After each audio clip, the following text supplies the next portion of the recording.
De nuevo con ustedes en su espacio Voz para el Cambio, esta ventana de opinión de compromiso con la patria. Es viernes y como siempre tenemos el compromiso impuesto por nosotros mismos, ¿verdad?, de hablar de educación. Y como la educación lo permea todo, en cualquier ángulo de la vida, de la sociedad, de un fenómeno, de un problema, uno puede abordar de esa perspectiva de la educación cualquier tema. Porque la educación es como se dice hoy los sociólogos, ¿verdad?, que han reinventado el lenguaje, el idioma. La educación lo permea todo. La educación es un eje transversal. De cualquier tema que uno hable, puede verlo desde la óptica de la educación. Y así también el elemento de la ciencia, ¿no? Natanael, no sé qué pasa, si es que estoy frisado, que siento que la maestra ya anda por ahí. Estoy aquí, claro. Pero yo no la veía porque no tengo aquí la pantalla. Quizás okay, porque se frizó esto. Bueno, maestra, interesante la conversación con este ribete científico y de preocupación de esa cotidianidad, porque también la ciencia debe nutrirse de esas realidades y la ciencia debe servir para mejorar la vida de la gente y de la sociedad y del planeta, porque sí, si no, ¿qué sentido tiene la ciencia? Ahora, hay descubrimientos científicos que son usados para el mal, sobre todo en biotecnología y en física o en química.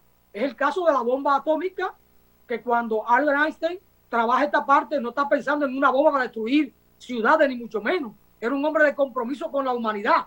Albert Einstein era un militante comunista, un humanista, entonces no estaba pensando en producir lo que produjo para hacer una bomba de destrucción masiva. No, era para producir energía más o menos limpia, más o menos sana, y sin embargo, los seres humanos, los que controlan el poder, transforman un producto desde la ciencia para el bien, lo transforman para amenazar, chantajear y para hacer el mal, para destruir.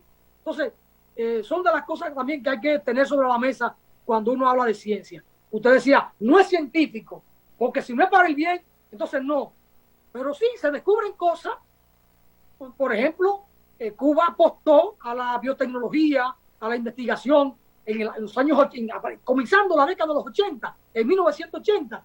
Y desde Estados Unidos lo satanizaron, que Cuba estaba preocupada e interesada en producir armas biológicas de destrucción masiva. No. Y Cuba empezó a trabajar la ingeniería genética, la biotecnología, habilitó un campo de investigación y por eso Cuba está donde está y puede producir un montón de vacunas para bien de la humanidad.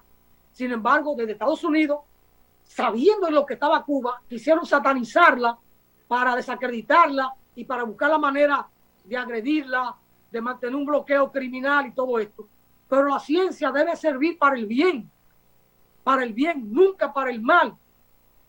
Los descubrimientos científicos no es porque los científicos estén trabajando para ocasionar mal, son los que manejan el poder o los que pagan, los que pueden determinar un uso determinado.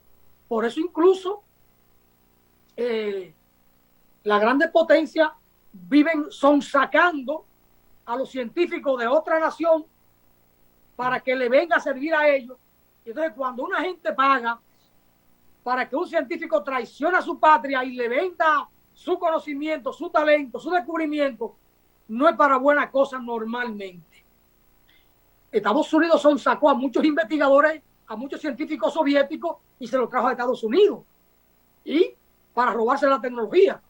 China, por su parte, se dio cuenta que tenía un gran retraso en materia de tecnología y rápidamente, con su estructura política de cambio, de hacer un giro, mandaron a muchos jóvenes chinos a estudiar a Estados Unidos para apropiarse del conocimiento tecnológico de los Estados Unidos y retornaron a China. Y entonces cuando China da el gran salto tecnológico.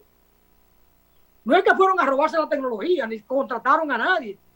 Mandaron jóvenes a estudiar, hacer su maestría y sus estudios para Estados Unidos, y estando allí estudiando, conocieron la tecnología en esta materia de la informática, todo esto, y retornaron a China a servir a su patria. Son muchas cosas que se ven en materia de ciencia y de tecnología, por supuesto. así es, don Alfonso. La verdad que la ciencia tiene muchas ventajas. Espere, que aquí tengo. La ciencia es buena. Malos pueden ser los ciudadanos o los empresarios o los políticos que desde una posición de poder y de uso de muchos recursos la pueden usar para el mal. Pero la ciencia es buena, indudablemente. La maestra se me fue, no sé si ya retornó. Por aquí Natanael, estoy, tengo. por aquí estoy. Entonces, el, cuando hablamos de la ciencia y sus aplicaciones, es bastante, a veces, A Natanael que chequeado el Facebook, porque el Facebook está frisado. Lo ha abierto 3 veces y sigue frisado. ok, A Natanael que lo chequea la transmisión. ok, Seguimos. es bastante peligroso a veces porque la ciencia tiene muchísimo alcance en algunas áreas del conocimiento que pueden llegar a ser bastante peligrosas. Y esa peligrosidad se da por las fronteras. ¿Hasta dónde puede llegar una persona en todo lo que la ciencia le permite para que estos conocimientos puedan llegar, puedan seguir siendo seguros, para que los científicos no jueguen a ser Dios? Por ejemplo, nosotros en biotecnología, en algunas técnicas, eh, que podemos, por ejemplo, introducir material genético de un organismo a otro. Imagínense introducir material genético proveniente de una bacteria a otro organismo muy distinto, a una especie muy diferente. Y lo que esto pudiera ocurrir, por ejemplo, entrar en un organismo, en un humano y de lesionar genes, o activar genes, o inactivar genes. Todo eso se puede producir. Entonces, lo que pudiera llevar a largo plazo, eso muchas cosas no se conocen. Entonces, esas son cosas que hay que estudiarlas y se estudian y hay regulaciones en la mayoría de los países para intentar para minimizar ese efecto. De ahí que hay muchas regulaciones, hay muchos estudios y hay una discusión que no se termina nunca, por ejemplo, sobre los organismos genéticamente modificados. Y hay países en los cuales por eso no se permiten algunos productos, porque han sido originados con tecnología donde se le ha modificado genéticamente. Entonces, el hecho es que hay muchas de esas teorías van a tener que ir definitivamente cayendo, porque ya tenemos 30, 40 años de estar utilizando, por ejemplo, maíz transgénico y no se ha visto ningún efecto a la salud, por ejemplo. Que sepamos, que podemos atribuir, que podamos Porque atribuir todo a eso. depende. La transgénesis tiene su variante. Exacto. Todo depende. Porque cuando usted, bueno, en el tema del maíz, ¿dónde hay un problema? En el banco genético natural que se van apropiando de él las grandes compañías, lo que era la Monsanto, se apropió de gran parte del banco genético en maíz de México, con más de 4.000 especies.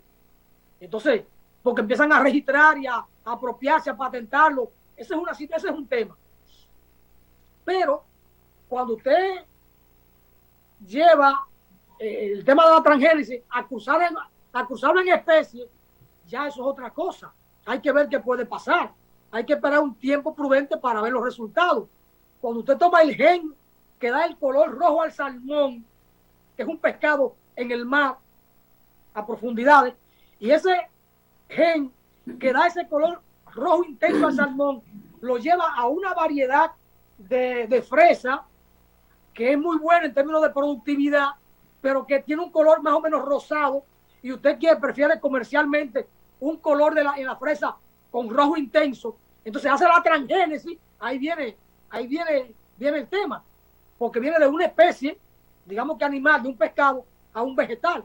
Entonces, por ahí también ha estado la discusión, porque si usted coge un gen de una variedad de maíz que es más resistente a la sequía y la lleva a otra variedad de maíz que es más productiva que esta, porque la mazorca del maíz que no es resistente a la sequía, produce una mazorca con 1500 granos, y la que sí es resistente apenas produce una mazorca con 224 granos.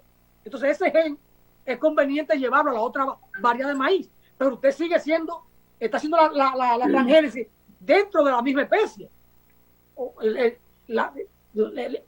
No sé si me entonces, claro esas son las cosas que han estado en discusión. Usted puede llevar un gen hay fronteras que a lo mejor no se están respetando. Y al no respetarlas, se expone porque uno no sabe qué es lo que podría ocurrir, cómo es que esto podría transformar, a qué podríamos llegar a estar transformando una especie a la que le estamos introduciendo genes que no conocemos sus posibilidades de mutaciones después, de cambios que puedan ocurrir después. Sin embargo, mientras tanto, la transgénesis que se ha hecho hasta ahora parece ser bastante segura. Tenemos ya 30, 40 años de haber hecho las primeras en muchos productos y todavía eso no se ha visto mientras tanto. Es posible que luego descubramos en unos cuantos años que sí, que el efecto ha sido devastador y que el aumento de muchos de estos infartos y de muchos de estas trombosis, y esto es posible que se deba a eso, pero todavía no sabemos. Y parece ser que ya estamos fuera de horario y que nos tenemos que ir. Así que dejamos por ahí. Por favor, ustedes no se vayan, que don Jacinto Ascensión continúa en el programa. Hasta luego.